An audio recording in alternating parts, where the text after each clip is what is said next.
Word plan দিয়ে দিলেন, বান্দারে যখনই দল করবা তখনই তোমার প্রথম নাম্বার শর্ত হলো তোমাকে দিন প্রতিষ্ঠার জন্য রক্ত দেওয়া লাগলে রক্ত দিতে হবে, তারপরে যদি মাল দেওয়া লাগে মাল দেওয়া লাগবে, সময় দেওয়া লাগলে সময় দিতে হবে, তারপরে যতক্ষণ পর্যন্ত রক্ত আছে আল্লাহর পথে আল্লাহর দিন কায়েমের জন্য সবটুকু রক্ত বিলিয়ে দেওয়া লাগবে আল্লাহর কাছে। জোরে বলি সুবহানাল্লাহ। আমার ভাইয়েরা, আমার বন্ধুরা, কয়েকটি বছর অতিবাহিত হয়ে গেল, আমাদের মাঝে এত জুলুম নির্যাতন, এত স্টিমরোল অন্যায় ভাবে আলেমদেরকে হত্যা করেছে, কথা বলেন ঠিক কিনা? কত মানুষদেরকে জেলখানায় আয়না ঘরে বন্দী করে রেখেছে, আল্লামা দিলওয়ার হোসেন সাঈদীকে শাহাদাত বরণ করেছে, সেই কথা কিন্তু আমরা ভুলি নাই, ভুলবও না। যাকে দেখে দেখে কোরআন আল কারীমের কথাগুলি বলার জন্য চেষ্টা করতাম, যার কথা শুনলে রাতের বেলায় ঘুম চলে আসে, যখন ঘুম ধরে না রাতের বেলায় মোবাইলের মধ্যে আল্লামা দিলওয়ার হোসেন সাঈদীর বক্তব্যটুকু যখন আমি তেলাওয়াতটুকু দিয়ে দেই, আলোচনাটুকু দিয়ে দেই, আল্লাহ রাব্বুল আলামিন এমন সুমধুর কণ্ঠ, এমন তাফসীর কারক বাংলার জমিনে প্রেরণ করলেন, যার কণ্ঠ শুনে নিমিষেই ঘুম চলে আসে। এত বড় আল্লামাকে বাংলার জমিনে এমন ভাবে দৃষ্টান্তমূলক শাস্তি দিয়েছে, জেলের মধ্যে ইনজেকশন পুশ করে বিদায় করে দেওয়া হয়েছে। দৃষ্টি আকর্ষণ করতে চাই, থামেন, দৃষ্টি আকর্ষণ করতে চাই তাদেরকে যারা আল্লামা দিলওয়ার হোসেন সাঈদীকে সহ ইসলামী কর্মীদেরকে সহ ছাত্রদের সহ যত নির্যাতন করেছে, হত্যা করেছে, দৃষ্টান্তমূলক শাস্তির ব্যবস্থা করতে হবে।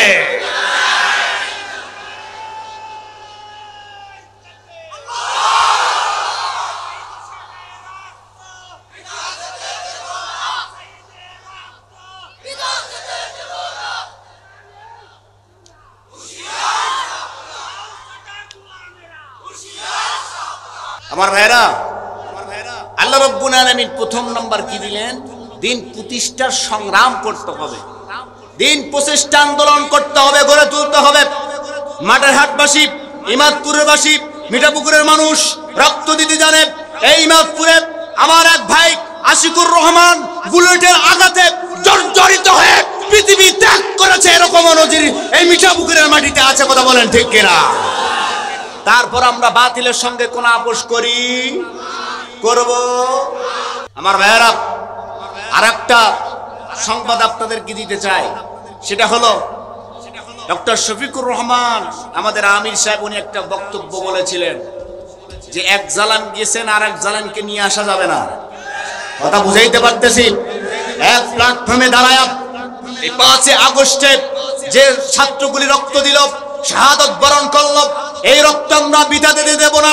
বাংলার জমিনে ন্যায় বিচার প্রতিষ্ঠা করব, কোরআনটা পার্লামেন্টে নিয়ে যাব, ঐক্যবদ্ধ হয়ে আবারও যদি রক্ত দিতে হয়, আবারও যদি জীবন দিতে হয়, কে কে রাজি আছো? দুই হাত উঁচু করে আমার আল্লাহকে দেখা।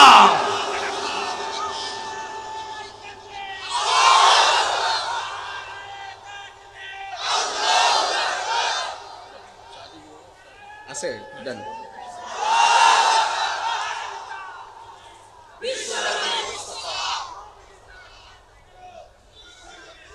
আলহামদুলিল্লাহ, সম্মানিত ভাইরা, একটা রক্ত আমরা বৃথা দিতে দেব ইনশাআল্লাহ। ঐক্যবদ্ধ থাকতে হবে। কয়েকটা ঈদ পতঙ্গ আছে, তারা ঠুস ঠাস করবে, কথা বুঝাইতে পারতেছি কথা? এই মিঠাপুকুরে কত অন্যায় অত্যাচার জুলুম করা হয়েছে, তারপরও ইসলামী কর্মীরা বাতিলের সামনে মাথাটা নোয়া দেয় নাই, কথা বলেন ঠিক কিনা? আমরা রক্ত দিতে জানি, সারা পৃথিবীর মানুষদেরকে জানাইয়া দিয়েছি আমরা আমাদের বাংলাদেশটাকে ইসলামিক কান্ট্রি হিসেবে যারা চেনে তারাও ঠিকই ভাবে চেনে, ইসলামের জন্য রক্ত দিতে জানে, দেশের জন্য রক্ত দিতে পারে, তাদেরকে অ্যাটাক করা যাবে না, কথা বলেন ঠিক কিনা? ভারতও বুঝে গিয়েছে তাদেরকে অ্যাটাক করলে কি হয়, ঠিক কিনা? এখন না খায় ওরাই মরে।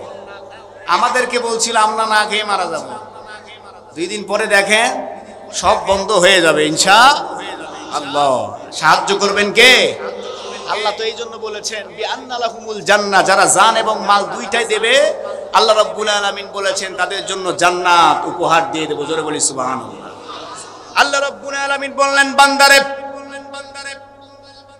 2 নাম্বার তোমার ওয়ার্ক প্ল্যান হলো প্রাথমিক অবস্থায় আল্লাহ রাব্বুল আলামিন বললেন সৎ কাজে আদেশ দেওয়া, সৎ কাজে তোমাকে বাধা দেওয়া, সৎ কাজে উৎসাহ করতে হবে। আল্লাহ রাব্বুল আলামিন বললেন কুনতুম খায়রা উম্মাতিন উখরিজাত লিন-নাসি তা'মুরুনা বিল মা'রুফ ওয়া তানহাউনা 'আনিল মুনকার। জোরে বলি আল্লাহু আকবার।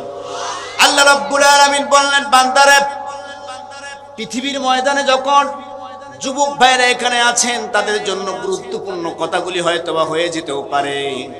যুবক ভাইরা একটু লক্ষ্য করেন, দিলটা লাগায়া দেন। আল্লাহ রাব্বুল আলামিন বললেন বান্দারে, তোমাকে এমন কোন ব্র্যান্ড থেকে আমি আল্লাহ তাআলা পৃথিবীর জমিনে নিয়ে আসি নাই। আমার কুদরতির ব্র্যান্ড থেকে তোমাদেরকে পৃথিবীর জমিনে নিয়ে আসলাম ভিআইপি জাতি হিসাবে। তোমরা কেন বাতিলের সামনে মাথা নত করবা? তোমরা তো রাজত্ব পাবা, তোমরাই ক্ষমতা পাবা, তোমরাই রাষ্ট্র চালাবা, তোমরাই তো নেতা হবা। কিন্তু বর্তমানে ব্রিটিশরা দেখেন কি ষড়যন্ত্র করেছে। ব্রিটিশরা তারা এই বাংলার জমিন নয়, সারা পৃথিবীর মুসলমানদের হাতের মধ্যে ভিক্ষার থলি একটা দিয়ে দিয়েছে। তোমরা ভিক্ষা করো আর আমরা ক্ষমতা দখল করি। ঠিক কিনা? ঠিক কিনা? এই মসজিদগুলি, মাদ্রাসাগুলি, মাহফিলগুলোর জন্য রাস্তা কালেকশন করা লাগে, চান্দা কালেকশন করা লাগে। এরকম নজির আছে না নাই? যখনই শুনি গান বাজনার জন্য যত টাকা লাগে প্রধানমন্ত্রী সভাপতি আমি কত টাকা লাগবে দেব, আছে না নাই? এই মাহফিলের জন্য যান, এত মাহফিল আছে না নাই? আছে না নাই? কষ্ট পাচ্ছেন? এত সহ্য করা যায়? আল্লাহু আকবার। গান বাদ্যযন্ত্র খুব ভালো, হালাল। ওই যে বলছিলাম না একটু আগে, পিছনে ব্যাক করার কোনো সময় নাই। আল্লাহ রাব্বুল আলামিন বললেন বান্দা, তোমাকে উত্তম জাতি হিসেবে পৃথিবীর জমিনে প্রেরণ করলাম। তোমার কাজ কি কি হবে? সৎ কাজে আদেশ করবা, অন্যায় কাজে বাধা দিতে হবে। আর যখনই বাধা দিতে যাবা তোমাকে কিন্তু বাতিল এবং জুলুমবাজরা তোমাকে অ্যাটাক করে ফেলবে।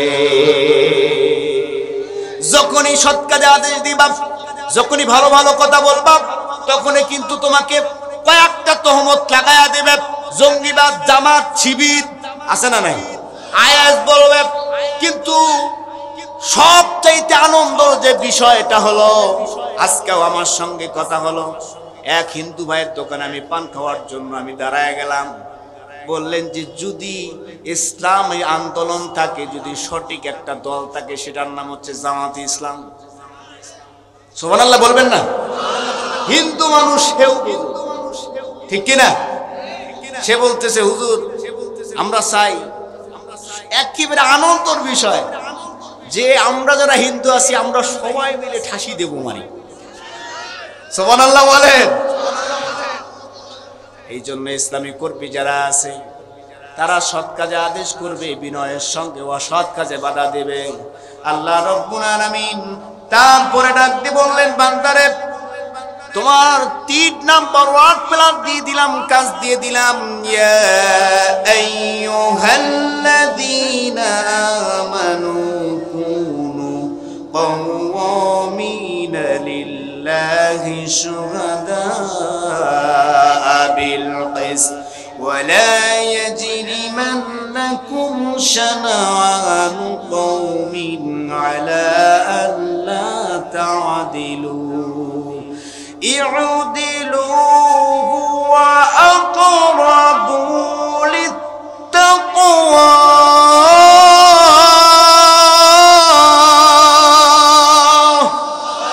আল্লাহ রাব্বুল আলামিন সূরা মায়েদার 8 নম্বর আয়াত বর্ণনা করলেন।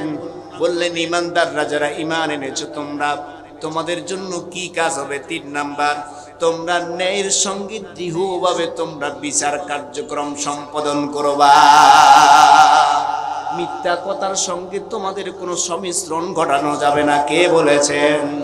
আমার ভাইয়েরা, কথা যদি সত্য হয় হ্যাঁ বলবেন, যদি মিথ্যা হয় না বলবেন। রাজি আছেন তো ইনশাআল্লাহ? আল্লাহ বলেছেন ন্যায়ের উপরে অটল থাকার জন্য দৃঢ়ভাবে। আল্লাহ রাব্বুল আলামিন কি বললেন? বান্দারে, আজ থেকে 15 বছর পূর্বে এই বাংলার জমিনের মানুষগুলাকে আমি বলেছিলাম ন্যায় বিচার করার জন্য। তারা কি ন্যায় বিচারের সঙ্গে ছিল? আসতে বললেন যে মনে হয় ছিল। ছিল? যারা বলে না মনে হয় ওই দলের লোক, আফসোস পার্টির লোক আছে না, কি করলো, ওটাও হলো না এটাও হলো না, ঠিক না? একটাও হলো না, সেটা হলো আফসোস পার্টি। কথা বলেন নাই? যেটা কথা বলবেন না মনে করবেন ওটা। আমার ভাইয়েরা, আল্লাহ বলেছেন তোমাদের কাজ কি হবে? তোমাদের দলের লিডার বানানো হবে। দল থাকবে, দলের আমির থাকবে, লিডার থাকবে। তাদের যে কাজগুলি থাকবে, কর্মীদের কাজগুলি থাকবে। কি কি কাজ? আল্লাহ রাব্বুল আলামিন বললেন বান্দারে, ন্যায়ের সঙ্গে দৃঢ়ভাবে অটল থাকতে হবে, ন্যায় বিচার করতে হবে, অন্যায়ের সঙ্গে মিশ্রণ করানো যাবে না। 15 বছরটা ধরে ন্যায়ের সঙ্গে কোনো মানুষই ছিল না। মিথ্যা মামলা দিয়া কত আলেমদেরকে হত্যা করলো, মিথ্যা মামলা দিয়া কত মানুষদেরকে জেলের মধ্যে উলঙ্গ করে পিটালো, ঠিক না? আমার ভাইয়ারা, সব নজির বাংলার জমিনের মানুষগুলি দেখেছে আর আফসোস করেছে, কিন্তু কোনো কাজ হয় নাই। আল্লাহ রাব্বুল আলামিন ওই যে বলেছিলেন প্রথম নাম্বার কাজ হলো সংগ্রাম করা। কি করা? কি করা? আচ্ছা ভাই, আমি একটাও বিষয় কি কোরআনের বাইরে বলছি? আমি কোনো গাল গপ্প করার জন্য এখানে আসি নাই। সারা বাংলাদেশ আমি ঘুরি, গাল গপ্প করার জন্য এখানে আসি নাই। তারা আবার কালকে গিয়ে বলবে এগুলি কি কইল, ঠিক কিনা? আছে না ওই যে মুনাফিক, দুমুখা মার্কা মুনাফিক আছে না, তারাই বলে। তাদেরকে আমি বলি, কোরআনের আয়াত দিলাম, বাড়িতে গিয়ে খুলে খুলে দেখবেন আল্লাহ কি বলতে চায়। আল্লাহ রাব্বুল আলামিন বললেন বান্দারে, তোমার জন্য যে কাজটা দিলাম 3 নম্বরের যে কাজ, ন্যায়ের সঙ্গে অটল থাকতে হবে, ন্যায় বিচার করতে হবে, অন্যায় করা যাবে না, জুলুম করা যাবে না। আল্লাহ রাব্বুল আলামিন 4 নম্বরে বর্ণনা করলেন ইসলামের জন্য সংগ্রাম তৈরি করা। কি করা? ওয়াল্লাযীনা জাহাদু ফীনা লানাহদিয়ান্নাহুম সুবুলানা ওয়া ইন্নাল্লাহা লামাআল মুহসিনিন। আল্লাহ রাব্বুল আলামিন আয়াতে কারিমা নাযিল করে দিলেন সূরা আনকাবুত আয়াত নাম্বার 69। আল্লাহ রাব্বুল আলামিন বললেন বান্দারে, ওয়াল্লাযীনা জাহাদু ফীনা লানাহদিয়ান্নাহুম সুবুলানা। আল্লাহ যাদেরকে ভালোবাসে, তাদেরকে ইসলামের জন্য পছন্দ করে, তাদেরকে প্রচালিত করে। জোরে বলি সুবহানাল্লাহ। যাদেরকে ভালোবাসেন, যাদেরকে মহব্বত করেন, যাদেরকে গুরুত্ব দেন, আল্লাহ রাব্বুল আলামিন বললেন তাদেরকে ইসলামের জন্য পরিচালিত করেন কে? আল্লাহ রাব্বুল আলামিন 5 নম্বরে বললেন, কি বললেন? আল্লাহর পথে আহ্বান করতে হবে। 5 নম্বরে কি কাজ? আল্লাহ রাব্বুল আলামিন বললেন, ওয়ামান আহসানু কওলাম মিম্মান দাআ ইলাল্লাহি ওয়া আমিলা সালিহান ওয়া ক্বালা ইন্নানি মিনাল মুসলিমিন। জোরে বলি আল্লাহু আকবার। আল্লাহ রাব্বুল আলামিন সূরা ফুসসিলাত আয়াত নাম্বার 33 আল্লাহ রাব্বুল আলামিন বলেন, তোমাদের দল থাকবে, ঠিক আছে বুঝলাম, তোমাদের কিন্তু 5 নম্বরে যে ওয়ার্ক প্ল্যানটা থাকবে, কাজটা থাকবে, প্রাথমিক অবস্থায় তোমরা আল্লাহর পথে ডাকবা, ইসলামের পথে ডাকবা, ভালো কাজের দিকে ডাকবা। কার পথের দিকে ডাকবেন? ওয়ামান আহসানু কওলাম মিম্মান দাআ। কথা বুঝাইতে পারতেছে? এখানে অনেক আলেম আছে, তাদের ছাত্র হওয়ার যোগ্যতা নেই, হয়তোবা ভুল হয়েও যেতে পারে, কিন্তু চেষ্টা করতেছি তাফসীরটা একটু শোনানোর জন্য।